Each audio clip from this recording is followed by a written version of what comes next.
take shit. I got no love for the fakeness. If you wanna play tough and wanna hate this, I'll always show up.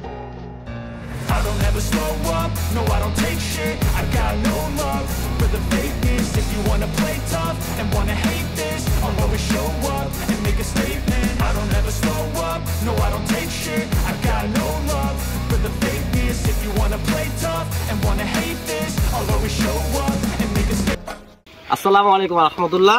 আমি আছি এখন বাংলাদেশের 64 জেলার মধ্যে অন্যতম একটি জেলা বান্দরবান জেলার লামা উপজেলার পর্যটন স্পট মিরিঞ্জা ভ্যালিতে। তো এই মিরিঞ্জা ভ্যালিতে এসে আমরা একটি জুমঘর ভাড়া নিয়েছি।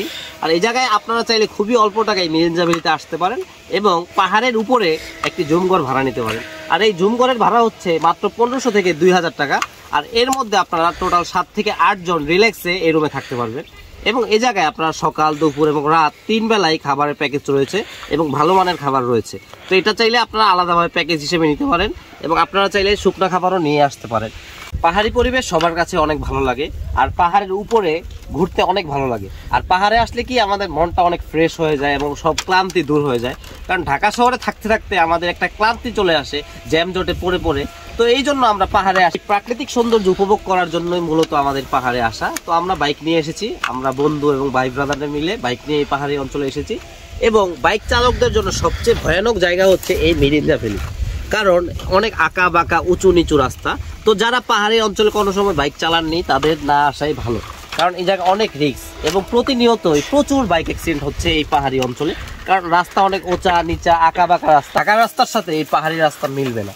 কিন্তু আপনি পাহাড়ি রাস্তায় যদি আসেন আপনি একটা আলাদা একটা ফিল পাবেন। এবং সকালবেলা যখন ভোরের কুয়াশা এবং আকাশে মেঘ দেখতে পারবেন তখন আসলে আপনার কাছে অনেক ভালো লাগবে। প্রকৃতির সবচেয়ে কাছাকাছি যেতে চাইলে আমাদের পাহাড়ে যাওয়া উচিত। পাহাড়ের উচ্চতা মাপা যায় কিন্তু তার সৌন্দর্য মাপা যায় না। আর পাহাড়ে আসলে আমাদের মনটা পুরো ফ্রেশ হয়ে যায়। আর আমরা এই জুমঘরটি ভাড়া নিয়েছি। আপনারাও চাইলে এরকম একটি জুমঘর ভাড়া নিতে পারবেন মাত্র 1500 থেকে 2000 টাকায়। এই জুমঘরটির মূল দায়িত্বে আছে মূলত মমিন ভাই। মমিন ভাইয়ের নাম্বারটি আমি ডিসক্রিপশন বক্সে দিয়ে দিব। তো আপনারা যদি এই জায়গায় আসেন মমিন ভাইকে অবশ্যই কল দিবেন। মমিন ভাই আপনাদেরকে রাস্তা থেকে রিসিভ করে জুমঘরে নিয়ে আসবে এবং সকল ব্যবস্থা করে দিবে, খাবার দাবার থেকে শুরু করে সকল ব্যবস্থা করে দিবে মমিন ভাই। তো মমিন ভাইকে এখন পাচ্ছি না, উনি একটা কাজে ব্যস্ত আছে। তো ওনার নাম্বারটি আমরা ডিসক্রিপশন বক্সে দিয়ে দিব।